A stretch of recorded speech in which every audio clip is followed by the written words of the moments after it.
They found a compelling goal. And sometimes just searching for a compelling goal can unlock energy that is in you that you don't even think is in you. They thought they were done. They thought they were cooked.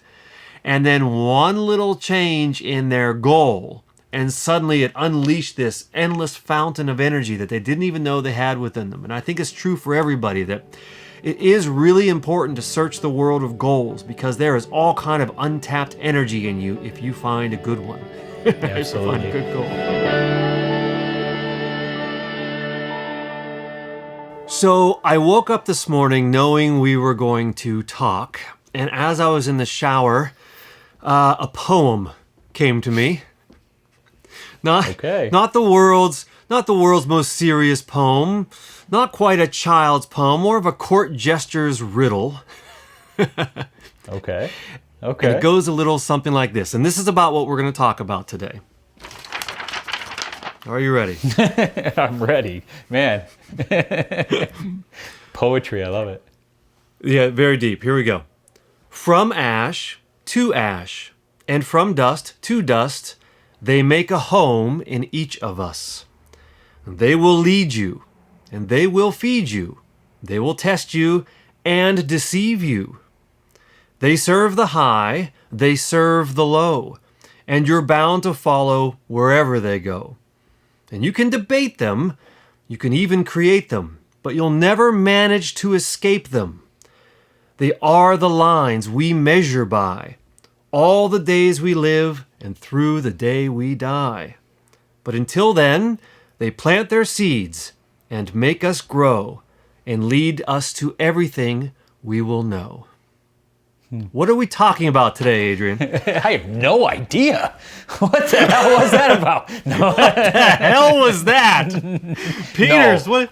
No, I honestly, I really enjoyed it. I really did. There was definitely some good moments there, especially. Some good moments? I mean, the whole thing from start to finish, from ash to ash and all that. Was great. Okay. Thank you. No, I did enjoy it. I really did. I think, if I remember correctly, because we're going to be talking about goals, and I think you were trying to elicit the multidimensional aspect of goals, that they do many things, and they're very important. So I'm looking forward to this conversation today, David, about goals. In the wrong conversation, and maybe we can try to detect where we fall into the wrong conversations when it comes to goals, and what might be a better conversation when it comes to goals. Goals is a big subject for me, by the way, so I'm excited about this. It is the central subject for me.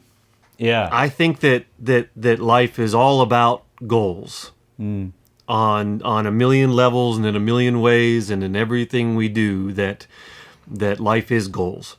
I just told this story at a talk the other day just to explain the power of goals just in your life on the ground, just generally in your life, as far as how, like, motivation. Okay, goals are tied to motivation. And I remember absolutely. I was down in San Diego at the zoo with the kids, and it was a hot day. It had been a long day, and they're tired. Can we go home? We want to watch a show. We want to, whatever. They're done with the zoo.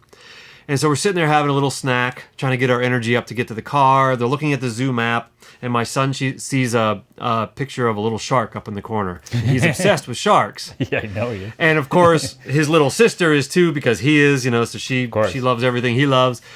And so they see these sharks, and they realize, we haven't seen any sharks today.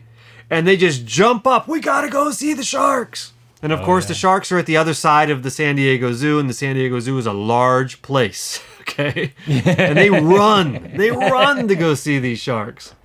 And then their energy is up for the rest of the day. Why? Well, because they found their why. Because they found a compelling why. They found a compelling goal. And sometimes just searching for a compelling goal can unlock energy that is in you that you don't even think is in you. They thought they were done. They thought they were cooked. And then one little change in their goal, and suddenly it unleashed this endless fountain of energy that they didn't even know they had within them. And I think it's true for everybody that it is really important to search the world of goals, because there is all kind of untapped energy in you if you find a good one. Absolutely. If you find a good goal. I just had this experience with a client on the phone. Oh. The only time, well, I mean, and it's much quicker conversation or, story, but the only time that's really good for him is late, really. So we end up doing these conversations late. I'm not a night person either, really, but so beginning the conversation, how you doing? I'm doing okay. I'm really tired today, blah, blah. Man, we talked for an hour and a half, I think, actually, which was more than we were supposed to. But by the end of it, he was up. He didn't want the conversation to end, But we were accessing his why, I think. We were he was finding purpose in the conversation, and it was very motivating. All of a sudden, energy level went from 10 to, 85, right? I mean, on a scale from 100. It's very natural. And that's it, actually. I love that part. Naturally. He wasn't drinking coffee. He wasn't drinking a Monster drink or anything. It just naturally happened. He tapped into his why, as you just said. So I love that. Life is all about goals, and the quality of your life is very much tied to the quality of your goals. Absolutely. And the quality of your experience on a daily basis is very much tied to the quality of your goals. Yeah. And so it really pays to go searching there. Yeah, spend and time to see thinking what's about there. Mm-hmm.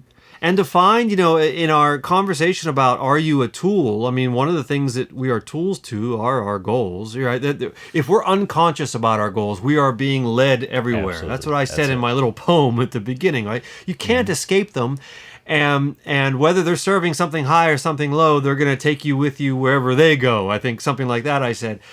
And they will drag you around. And it's really good to know either A, where you're being dragged, or B, well, do you want to be dragged there? And maybe start thinking about where you would like to be dragged. You can start to move energy from one goal to another.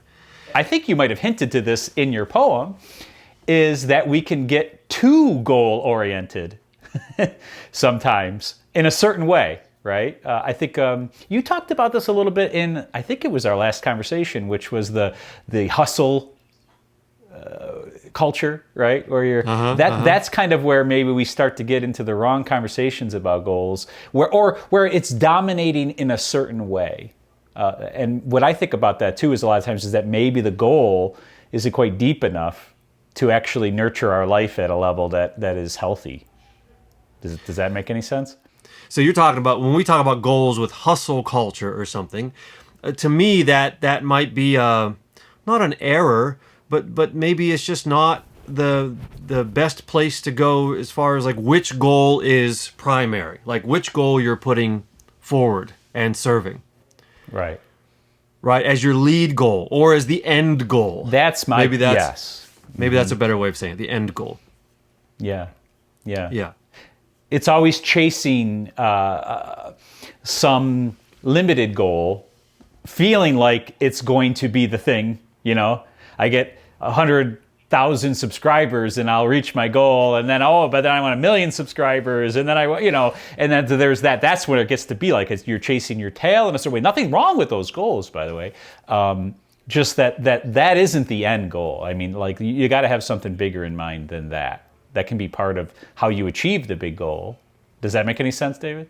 One thing I always do, I don't know if it's a good way to do it or not, but I kind of like to play 5-year-old with people I'm talking to. So they'll say, well, I'd really like to have this as my goal. And I'll say, why? Why? Why? And then, but then they'll kind of laugh. And I say, no, seriously, why? And then they'll answer that. And then they'll give me the answer. Well, I would like to make some more money in my life. That's why I would like to get this job. Why? Well, I would like some more freedom. Why? Well, so I can spend some more time, and just keep going and going and going. And I find that really, really useful, because then you start to really feel the fact that these goals are just layers upon layers upon layers of goals. And they're all kind of acting simultaneously and pulling on your strings. And it's just really good to get some awareness of what you're currently focused on and where it is in relation to all of these other ones. And to see how deep you can take your goals. How deep can why go? Yeah. And to see, like, do you have any concept of an end goal?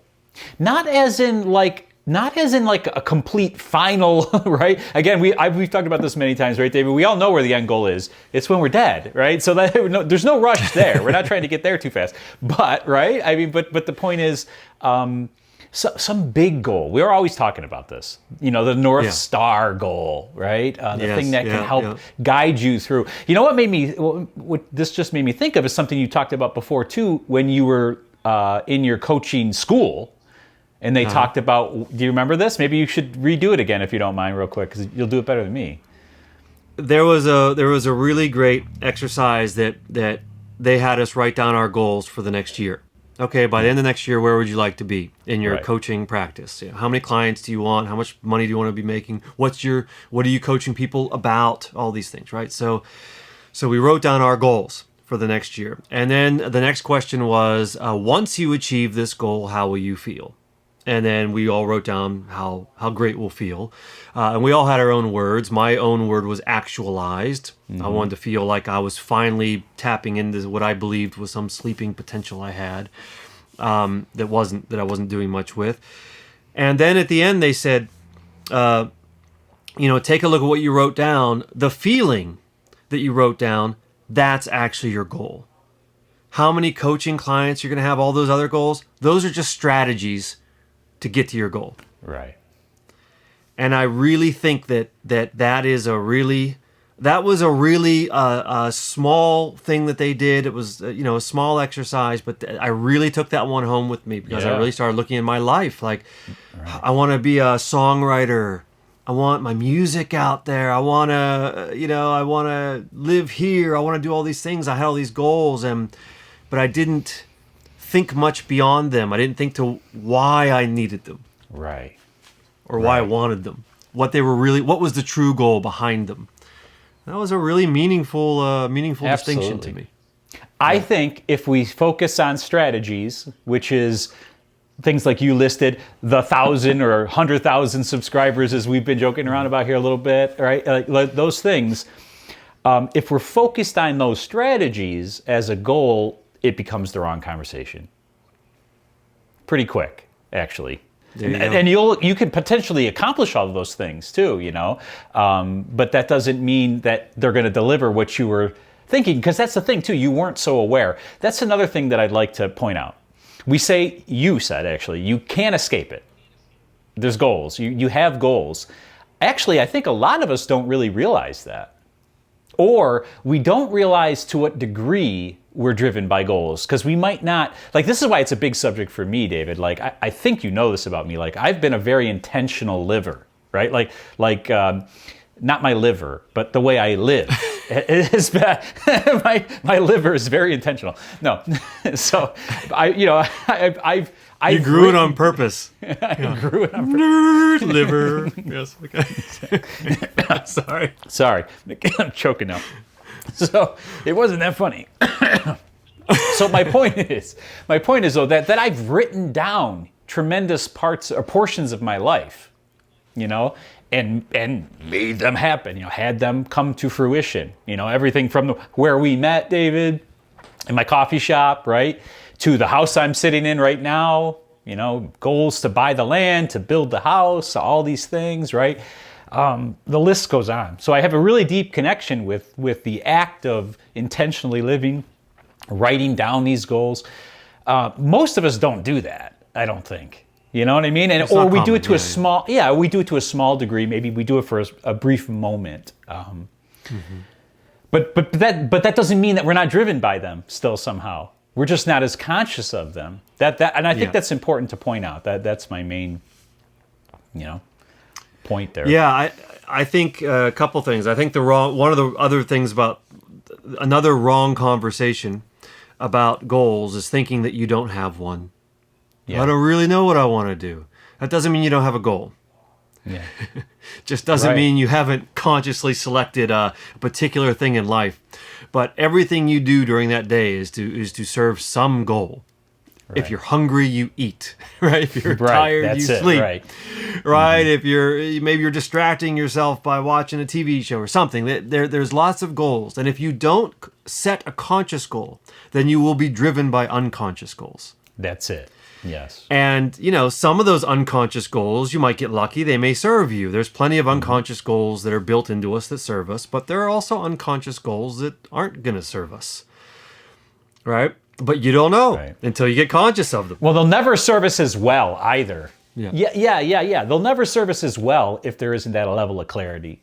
You know what I mean? That's a great point. I love that. That's part of the usefulness of writing things down. Yeah. I talk about the why a lot in life, like having a why. But one of the practical things I suggest to people is to not just to create a high goal or not to change your actions, but to figure out how what you're already doing is already tied to that high goal. And just becoming conscious of how you're already serving it. It helps you get some credit right off the bat, you know? Oh, I'm already serving something higher. I just hadn't thought about it yet. And there's little lowly things that you do every day that can be thought of as serving a pretty elevated goal. And it's worthy to understand that these little menial things you do, maybe washing the dishes is actually helping to serve your life purpose. Yeah, but you hadn't thought about it yet. I love that. But now next time you're washing the dishes, you can think, I'm serving my life's purpose, which is a lot different than I gotta wash these damn dishes. I gotta do the dishes, right, exactly. I gotta do the dishes, you know? No, you know, I love that you just said that because it's so mundane in one way, but if you look at it, if you look beneath the surface, it can become very meaningful. It can be. It can be. You know, that's a common example of like mindfulness practice, right? It's always used, I feel like, you know, you can feel, you know, alive and present while you're doing the dishes, you know, and it's because a lot of people have that experience though, too. Like if you start practicing mindfulness and you're doing the dishes and you're just being mindful of doing the dishes and the wetness on your hands and the whole, everything, you're just focusing, it can be a really magical moment. Because you typically don't do that. You know, you really get in touch with something that normally eludes you, that you're normally too busy to even notice. The power of a simple moment, you know? Well, practicing mindfulness is a goal too. That's right. You got it, yeah. Okay, so my goal is to be mindful. And then the mindfulness might make you aware of all these tiny little details happening. And then some of those details might strike you as quite magical. One, because you don't think about them very much. And then two, because the whole thing is kind of magical, right? If you really take the time to look at it, right? Yeah. I mean, even washing the dishes, if you really focus on the depth of just the detail of the experience of, like you said, feeling the water on your hands, doing the thing, it's all quite magical, and it's just really good to come in contact with that. And that makes this point that I really wanted to make today, which is that different goals will take you different places. So if you have the goal of just getting the dishes done, you'll get the dishes done. But if you have the goal of mindfulness while you get the dishes done, well, then you might get to experience some little magical moment. That's it. And then it's a whole different experience. And all you did the same thing, but you just set a separate goal, a different goal in your head. And the goal made all the difference. It did. It took you somewhere different. You know, I just thought about this. This is really strange. I didn't think about it exactly in terms of goals today, but my family and I got our Christmas tree today. I told you that already. And, you know, we have a lot of fun with it. I mean, some of it is snarky for sure, because we like to make fun of ourselves while we're doing it. but you know, it's still fun. It's a very nice experience, you know, and Dad is definitely probably the most, you know, my son made a comment that Dad does not need to drink coffee on days that he's doing something he's excited about. We should not let him. Not necessary. Yeah, right. It gets a little dangerous. You know. So, anyways, I'm really amped up and having fun and just engaging the kids, everybody, the family. So, but all of a sudden, I was faced with a memory, David, that it didn't always used to be that way. Matter of fact, I could get really miserable really quick on Christmas. And what I'm realizing as we're having this conversation was partially because my goals were very different way back when, you know? And one of those goals I know would have been focusing on money or lack thereof, right? So I would have been feeling the pressure of, you know, you go dropping $50 on a Christmas tree, you know, I was like, ooh, you know, and I would have let that bother me though, because my goals were, you know, and they were worthy goals, but I might not have had the higher goal in mind, or I would say I definitely didn't. Because I could have made that experience back in the past, and I know I have, quite miserable. right? Because I was focusing on different things that didn't serve the bigger picture, right? Thankfully, I got out of that rut. But, it's an interesting way to see too, though, like in a very real sense, like I just realizing that, like that's what shifted in me. My goals are very different now, Yeah. And it takes you to... It takes you to a totally different place. It leads you to a different experience, even when you're doing the same thing. The same exact thing. Yeah. It's the meaning you attach to the thing. That's it. Right? The goal, I always quote the Star Wars line, but that your focus determines your reality. Well, your goal kind of determines your focus. Yeah. So your goal kind of determines your reality. Yeah. That's another level for sure. Yeah. Yeah, so no matter what you're doing, if you're struggling in it or if you're miserable in it, a goal might be a good place to check. Yeah. What do I think I'm not accomplishing? What am I miserable that's not happening? What am I wishing for? What am I after here? Yeah. And is that good or bad, but is there another option? Is there an option that will And is it serving this moment at the best way it can? Yeah. You know what I mean? I think that would be... I can just... The more I think about it, too, because, I've definitely shifted majorly in my life, thankfully. But, there were so many... I remember we couldn't go out to dinner for the same reason. Our anniversary, I'd take my wife out to dinner, and somehow I would make it miserable. When I think about it, it makes me feel so bad.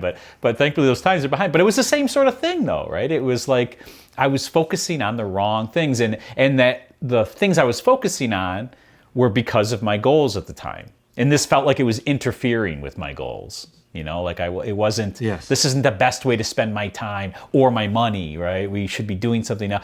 I could have made you dinner for half the price and it would have been just, but my wife wanted to go out to dinner, David, she wanted the experience, Exactly. Anyways. Exactly. This is something I hadn't thought about goals, but that we talk about it when we talk, I just talked about focus determines reality, but we always talk about focus as a removal of information. And you said something about your goals, that maybe something's in the way of your goal. Like maybe your goal at that time was collect and save money, and that going out to dinner was in the way of your goal, but that you're missing all of these other things, like your wife's want to go out to dinner, that are actually being served because you're focused. And it's a removal of all that other information about what else is being served by going out to that dinner, by celebrating your anniversary. So right. That's so right. So a goal can not only take you somewhere, but it's going to also not take you somewhere else. Right.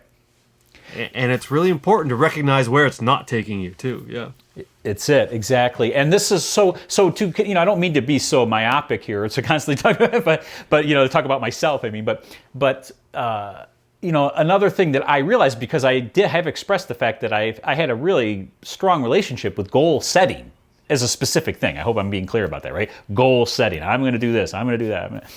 I don't do that anymore at all, by the way. And I accomplish lots of things and I do lots of things, but I don't do that very much anymore. Like, doesn't mean I don't have intentions and I set them out there, but I don't focus so much energy there. Partially because of exactly what you just said, David.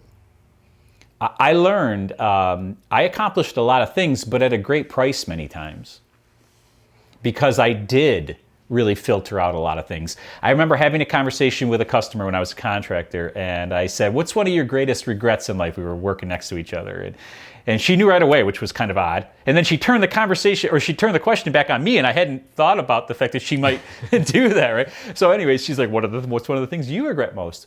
Funny enough, it didn't take me long either. I said, I wished I had spent more time with my children. Why didn't I spend more time when they were young? When they were young. Why didn't I spend more time with my children when they were young, David? Because I had goals. Because I was busy accomplishing things. I was very focused. And that kind of fell to the wayside. I did my best. And I don't mean to say like I was a terrible parent or complete, but I worked a real lot, Dave. I think you know that about me, right? So... and I don't know. Now that it's all said and done, I think that was a price that maybe, I could have done it differently if I had kept a different goal in mind. And that's a real price. That's a real price. It is. And it's not because you didn't love your kids, but it's just literally because maybe you didn't take the time to really ask the question we're posing today, which is really the value of this conversation is to really pose this question. You know, what is the goal? Yeah. What's really the goal under the little goal? There's always places you want to go, all these things you want to do. You know, what's under all that? You know, when you talk about writing down goal setting and how you don't do it now, we reference this book a lot, but I always think about Stephen Covey's 7 Habits of Highly Effective People. God, yeah. And he has, I think his second habit is start with the end in mind. Yeah. I think that's habit number 2. I'm not sure, but I know it's one of them. Yeah. One of the things he recommends is to pretty much to write down he puts it as like write your eulogy. Like, how do you want to be remembered? I remember that. Yep. And because it brings up a different thing, like you're done, you're gone. How do you want to be remembered? And do you want to be remembered for making that money at that job, or do you want to be remembered for being around with the kids, or, what do you want? And it's kind of like he's kind of like asking you to create a mission statement for your life, which is pretty much, in the end, when it's all said and done, what do you want your goal to have been, or which goal would you like to have achieved? And that is just asking why. Let's go through the layers to see what's at the top, not the bottom. I would say at the top, right? People say get to the bottom of things. I say this is kind of more like getting to the top of things. Interesting. Yeah. So you get to the top of it, and I really thought that was a great thing. And I think why you used to do a lot of and tell me if I'm wrong, because I'm just taking a guess here. But you used to make a lot of little goals because you wanted to achieve these things. But I think now you've come a long way in life. You've gotten to the top of things. And so now I don't think that the other stuff just kind of happens as long as this is being served. You're very clear on what it is. You don't have to write it down to remember it. Right. You don't have to keep track of it. You don't have to convince yourself of anything. You're there. You're bought in. You know what it is. I love that, by the way. You don't have to convince yourself of anything. That was a big part of it. That's part of the because I do have a bone to pick with the whole thing a little bit. The whole hustle culture, the whole the other way is the law of attraction sort of. Sure. It's a big movement and it's good. It takes you to a certain place. I utilized it to the umpteenth degree, right? But it only takes you so far because it is a little misguided and a little, misinformed, actually, in a strange way. So here's what I would say, because you gave me a good segue. I really do believe, by the way, before I even say it, I'm going to say this first. There's no moral judgment here, by the way. I really do think that's true, and I think it should be somewhat obvious, because really it comes down to what do you want, right? So maybe the kids aren't as important as the very successful business, and if you're clear about that, and you can be honest with yourself about that, and you know what I mean, then go for it. There'll still be a price to pay, and someday you may come back around and say, gosh, pull the Adrien, and gosh, I wished I had spent more time with my kids. But if you're clear about it and you know what you're doing, that's your choice, right? That's your choice, that's your thing. So it's not really a moral judgment in any way. What I do think, as you said, I've done a lot and I've looked and this is about me, but I do think it's universal, and that is that we really have one big goal, and that is freedom. But that means different things to us at different times in our life. So there was a time when I was working for money, so to speak, looking towards that I thought that was going to give me freedom, David. I thought that would give, right? We could go on vacations. Someday I'll have enough money and I won't have to work, and I could take my wife out to dinner and not feel miserable. This all was the way that I thought about that goal, right? What I didn't realize is that if you have a goal like that, like money, thinking it's going to give you freedom, you're mixing up the goal and the strategy, right? Yeah. So what ends up where I am now more is that I realize that no circumstance has the control over my freedom, which is the freedom to be, to feel the way I want to feel, so to speak, right? Like my happiness doesn't depend on whether I have money or not. So I'm not bound by that in a way. Does that make any sense, David? To me, that's... You're not a tool to it. I'm not a tool to it, exactly. Yeah, exactly. And the list goes on, though, right? I mean, because that's the problem. Whenever you give that your power, because that's what you're doing, money, right? Then you're subject to it. And by the way, it comes and goes, David, am I right? I've made a crap load of it really quick, and I've lost a crap load of it really quick. And if my life is pivoting on that, I'm not free. As an example. I would disagree. Okay. About freedom. Or I think there's one level deeper. Okay. Even than freedom. Because I think there's only one way you get freedom. Okay. And I think that is through feeling like you are bringing meaning to your life or to your existence or to your consciousness or something. Right? And there's lots of different ways you can bring meaning to it. You can serve somebody, you can serve a high ideal. For you, it might, like a more conscious living, things like that. But I think that you can only ever feel free if you feel like you have properly done your job in a way. And I do think that is to, and this is a heavy thing to dump, but it is to bring value to your consciousness itself, just to your awareness. Are you respecting the fact that you're here?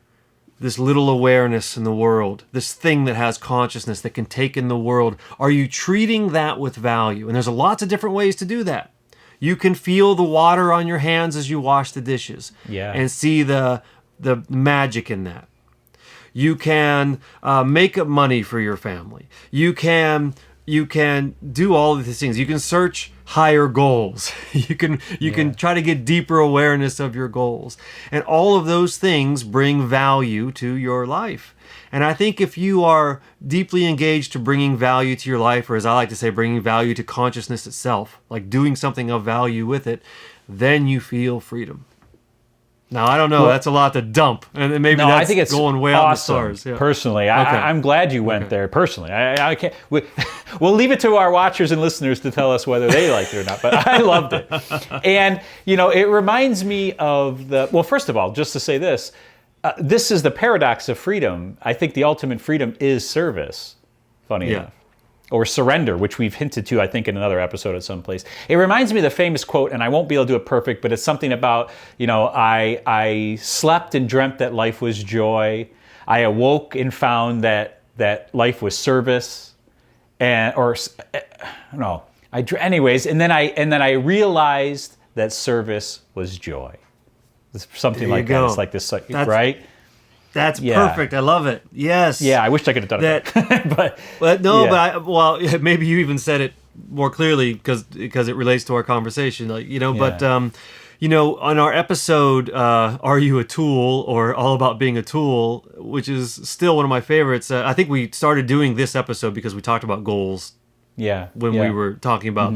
I think in that episode, and it just goes back to that: is that you cannot escape service. Yeah. Right? And so your only choice is to be bitter about it or to serve well and to serve high. And if you do that, the prize is a sense of satisfaction, of enoughness, of freedom. Yeah. Right?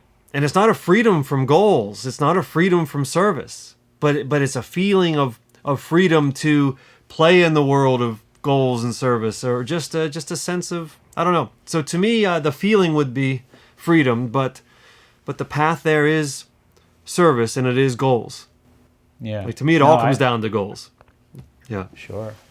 Well, see, again, too, I think understanding what freedom is at its deepest level, which I tried to hint to, because there's only really one way to achieve that level of freedom. Set a goal so high that your trivial ones are secondary or third or fourth. They just fall away to a certain degree because they're just not as important as this big goal.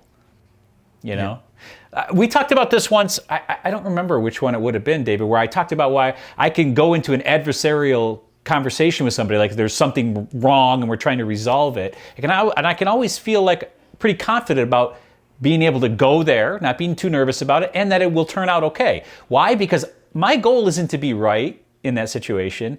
My goal isn't to win something. My goal is to serve the highest purpose. Like to do my best to understand this person for this outcome to be the best it can be. That might mean surrendering some of what I want or admitting I was wrong, David, but I'm not worried about that, because if it serves the higher purpose, I'm down. You know what I mean? I'm in.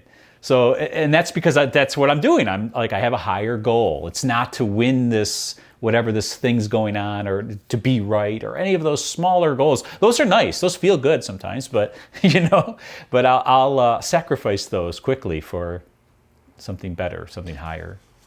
Well, just again, different goals take you different places, and having the goal of serving the greater good, whatever the greatest good that can come out of that interaction, will take you to a different end result, both for you and for the other person. It's going to be more positive, most likely, than serving some other goal, right?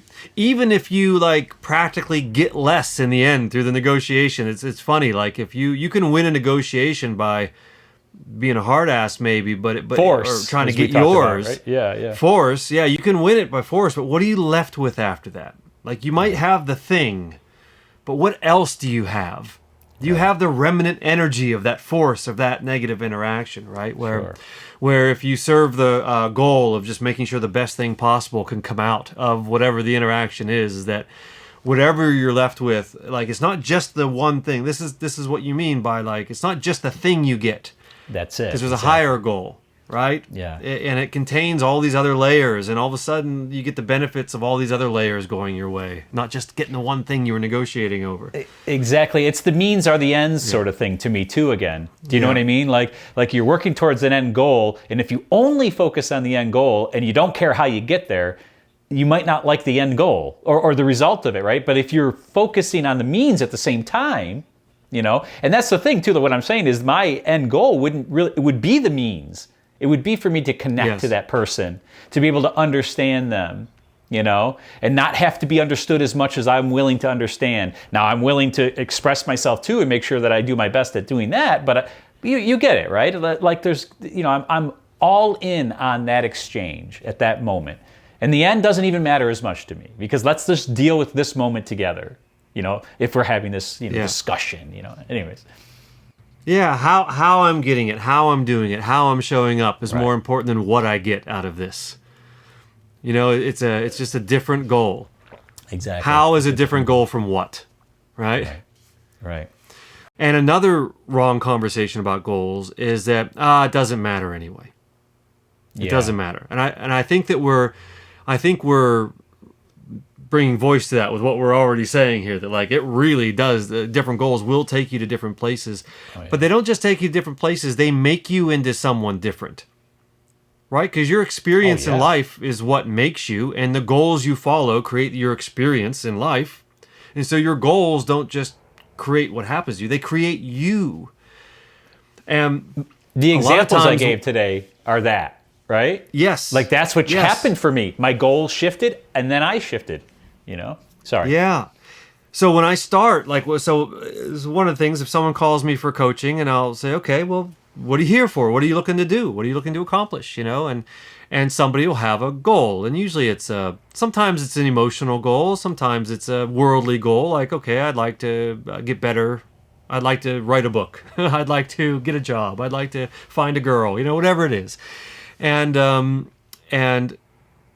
so a lot of people are focused on what they want or what they want to be, right? I want to be a writer. I want to be in a relationship. I want to be, and I start early trying to rewrite the conversation by saying, not what do you want to be, who do you want to be?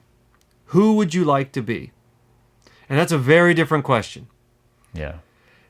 And I think that, it's kind of like asking, well, what do you want? Well, I want to be a coach with X amount of clients, like in my coaching school. What are you going to feel after that? Actualized. Well, so what do I want? I want to be a coach with clients. Who do I want to be? Someone who's actualized. Right. I want to be an actualized human being. That's who I want to be. It's a very different question. And I think who do you want to be gets you closer to your truest, higher goals. You say this in our last talk, you brought it up, and in fact, I've used it ever since we had our last talk. Okay. Who is talking? Yeah. Like the power that comes from somebody isn't just what they say or how they say it, it's who is saying it. Right. What kind of credibility do they have? What kind of energy are they bringing to it? What kind of confidence do they have? Who are they? Where are they focused? What are they bringing to the table as they say those words, as they do that action? Who is it? And I really loved that. And that's why I really wanted to highlight. Who would you like to be? Yeah, no, exactly. And what's interesting too is when you're asking at that level, it is about how too, right? How does this person behave, right? You know what I mean? Like that's sort of part of, it's all part of that. I mean, that's the beauty of all these things. We've already said this many times before, but it's all connected. That's one of my favorite parts. Yeah. It's all connected, you know? It's part of where the nuance and the subtlety becomes so important too, because there's always these places where things meet, and those places where they meet become very important, you know?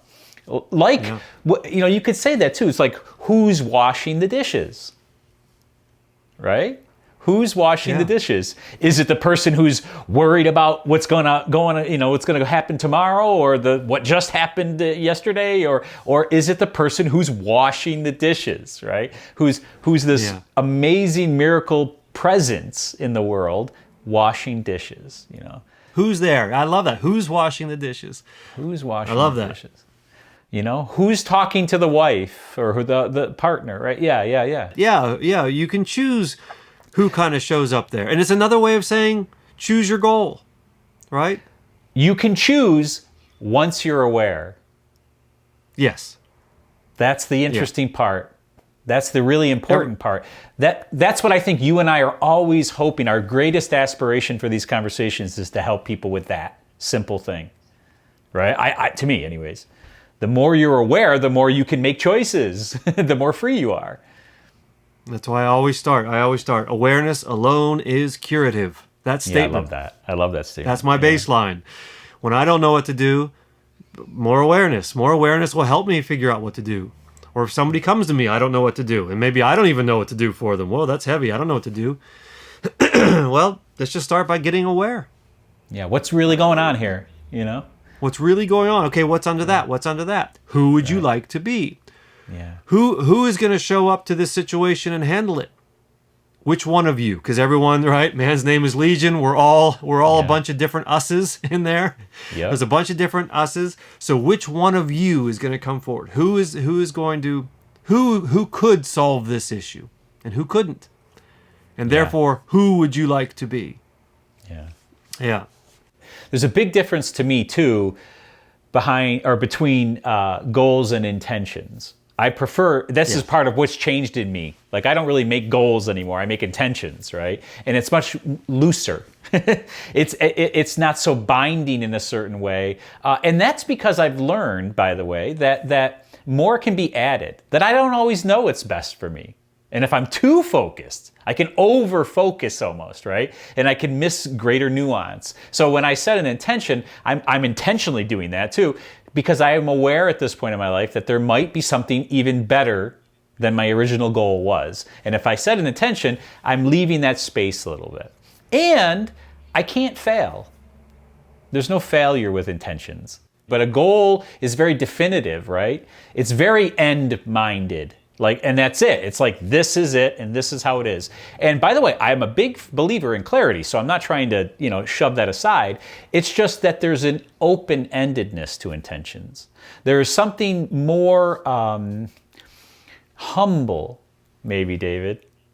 Something very true in life is that we set goals and we go toward them, and either on the path to that goal, we realize, I don't want that goal, and I don't like the path. And so then we switch goals. Or we get the goal, and it wasn't all it was cracked up to be, and then we switch. And there's something a little bit more mature about an intention, because you're like, well, this seems to be, value seems to be in that direction, so I'm going to walk in that direction. But I already know how this can change. It's a moving target. It's always flexible. But if you're too focused on the goals, you'd never notice. Yeah. You never notice when it's time to change direction. You never notice when it's time to let it go. or That's to be it. satisfied with how far you've gotten. Right. Yeah, the focus keeps you from noticing because you're too distracted by the goal itself. Yeah. Right. You're blinded by it.